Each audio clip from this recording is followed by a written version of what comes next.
Halo semuanya, pada kesempatan kali ini saya akan membahas tentang resistensi terhadap perubahan dalam organisasi. Topik ini sangat penting karena setiap organisasi pasti akan mengalami proses perubahan, baik besar maupun kecil. Namun, perubahan tidak selalu berjalan mulus. Ada kalanya individu ataupun kelompok menolak atau merasa keberatan terhadap perubahan tersebut. Nah, penolakan inilah yang disebut sebagai resistensi terhadap perubahan. 1. Pengertian resistensi terhadap perubahan. 1 menit.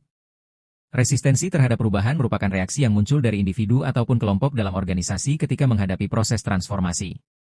Reaksi ini bisa bersifat positif maupun negatif, tergantung dari kesiapan, pemahaman, dan tingkat keterlibatan mereka dalam perubahan yang sedang berlangsung.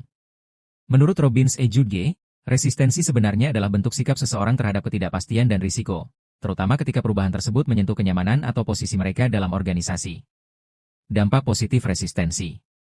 Meskipun sering dianggap sebagai masalah, resistensi tidak selalu memiliki dampak negatif. Ada beberapa sisi positif yang bisa muncul, yaitu menjadi umpan balik bagi manajemen. Resistensi dapat memberikan informasi berharga bahwa ada strategi perubahan yang mungkin kurang tepat atau kurang dipahami. Meningkatkan komunikasi dan partisipasi karyawan. Ketika muncul resistensi, biasanya manajemen akan lebih membuka ruang diskusi. Mendorong pemikiran kritis dan inovatif. Penolakan dapat memaksa organisasi untuk menganalisis ulang keputusan agar lebih matang. Contoh kasus. Ketika Tokopedia merger dengan Gojek menjadi Goto Group, banyak karyawan merasa cemas terhadap perubahan budaya kerja. Manajemen merespons dengan komunikasi terbuka dan pelatihan ulang sehingga resistensi dapat ditekan. Ini menunjukkan bahwa resistensi bisa menjadi pintu menuju perbaikan strategi. Dampak negatif resistensi. Di sisi lain, resistensi juga bisa memberikan dampak buruk pada organisasi, seperti menunda proses perubahan karena karyawan menolak mengikuti instruksi. Menurunkan produktivitas karena muncul rasa tidak nyaman atau ketidakpastian. Meningkatkan biaya karena butuh tambahan pelatihan atau sosialisasi. Munculnya konflik antara pihak yang mendukung dan menolak perubahan. Contoh kasus. Kita bisa melihat bagaimana Nokia mengalami penurunan tajam di pasar ponsel. Banyak manajer internal yang menolak inovasi, terutama penggunaan sistem operasi Android. Karena resistensi tersebut, Nokia terlambat beradaptasi dan akhirnya kalah bersaing dengan Apple dan Samsung. Tanda-tanda resistensi. Beberapa indikator yang menunjukkan munculnya resistensi dalam organisasi antara lain. Penolakan secara terbuka.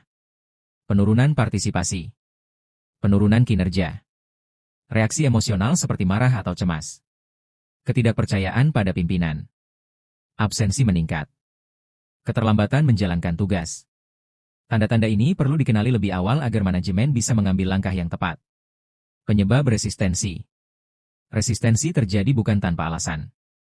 Beberapa penyebab utamanya meliputi ketakutan terhadap hal baru, kurangnya informasi dan komunikasi, kenyamanan pada kebiasaan lama, perasaan kehilangan, baik jabatan, status, maupun kontrol, kurangnya keterlibatan dalam proses perubahan, waktu penyesuaian yang terlalu cepat, ketidakpercayaan kepada pimpinan.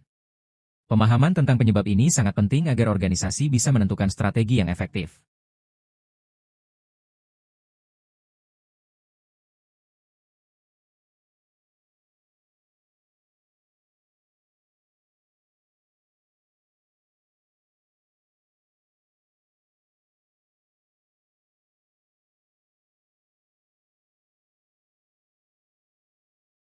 Pendekatan mengatasi resistensi. Ada beberapa pendekatan yang dapat dilakukan untuk mengurangi atau menghilangkan resistensi. 1. Pendidikan dan komunikasi. Memberikan sosialisasi, pelatihan, dan penjelasan mengenai alasan serta manfaat perubahan. 2. Partisipasi dan keterlibatan. Melibatkan karyawan dalam proses perencanaan agar mereka merasa memiliki kontribusi. 3. Fasilitasi dan dukungan. Memberikan pendampingan, coaching, atau mentoring kepada karyawan yang merasa takut atau bingung. 4. Negosiasi dan kesepakatan. Memberikan insentif, waktu transisi, atau kompensasi agar pihak yang menolak lebih mau menerima. 5. Manipulasi dan kooptasi. Mengajak pemimpin informal untuk membantu meyakinkan anggota yang lain. 6. Paksaan, coercion. Digunakan jika perubahan sangat mendesak, berupa aturan wajib atau instruksi langsung. Setiap pendekatan memiliki konsekuensinya sendiri, sehingga manajer harus memilih metode yang paling tepat sesuai situasi. Perubahan dalam organisasi. Perubahan organisasi adalah proses di mana organisasi berpindah dari kondisi saat ini menuju kondisi masa depan yang lebih diinginkan. Tujuannya adalah meningkatkan efektivitas dan memastikan organisasi tetap kompetitif. 3 bentuk perubahan strategis. Ada 3 bentuk perubahan besar dalam perusahaan. Transformasi manajemen mencegah kemunduran sejak awal. Manajemen turnaround menyelamatkan perusahaan yang sudah bermasalah. Manajemen kritis, perubahan besar saat kondisi sudah parah dan mendesak.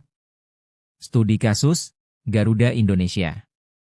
Contoh nyata perubahan strategis dapat kita lihat dari kasus Garuda Indonesia. Masalah yang dihadapi Garuda. Utang besar hingga lebih dari 1,2 miliar dolar. Jumlah pegawai tidak efektif, 13.000 orang, tapi yang benar-benar dibutuhkan hanya sekitar 6.000. Banyak rute penerbangan yang sepi penumpang. Langkah-langkah perubahan. Membentuk manajemen pusat.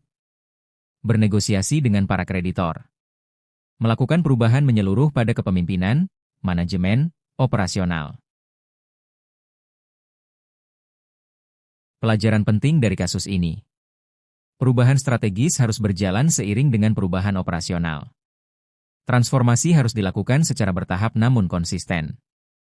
Perubahan mendasar dan perubahan tampak luar tidak bisa dipisahkan. Kesimpulan. Dapat kita simpulkan bahwa resistensi terhadap perubahan adalah hal yang wajar dalam organisasi. Resistensi muncul karena ketakutan, ketidakpastian, dan kurangnya pemahaman karyawan. Oleh karena itu, manajemen harus mampu mengidentifikasi penyebab resistensi dan menerapkan strategi yang tepat seperti edukasi, partisipasi, dukungan emosional, maupun pendekatan negosiasi agar perubahan dapat berjalan efektif, positif, dan berkelanjutan. Sekian penjelasan mengenai resistensi terhadap perubahan. Semoga penjelasan ini bisa membantu teman-teman untuk memahami bagaimana resistensi muncul dan bagaimana cara mengatasinya. Terima kasih telah menonton, dan sampai jumpa di materi berikutnya.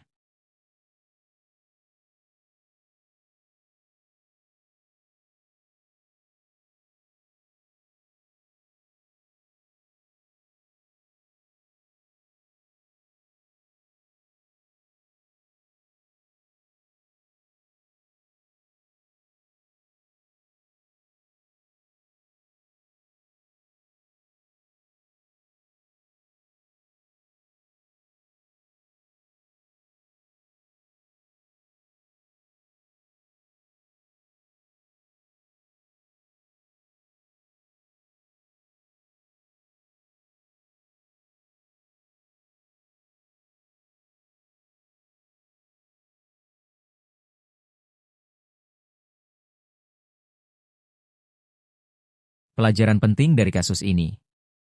Perubahan strategis harus berjalan seiring dengan perubahan operasional. Transformasi harus dilakukan secara bertahap namun konsisten. Perubahan mendasar dan perubahan tampak luar tidak bisa dipisahkan. Kesimpulan. Dapat kita simpulkan bahwa resistensi terhadap perubahan adalah hal yang wajar dalam organisasi. Resistensi muncul karena ketakutan, ketidakpastian, dan kurangnya pemahaman karyawan. Oleh karena itu, manajemen harus mampu mengidentifikasi penyebab resistensi dan menerapkan strategi yang tepat seperti edukasi, partisipasi, dukungan emosional, maupun pendekatan negosiasi agar perubahan dapat berjalan efektif, positif, dan berkelanjutan. Sekian penjelasan mengenai resistensi terhadap perubahan. Semoga penjelasan ini bisa membantu teman-teman untuk memahami bagaimana resistensi muncul dan bagaimana cara mengatasinya. Terima kasih telah menonton, dan sampai jumpa di materi berikutnya.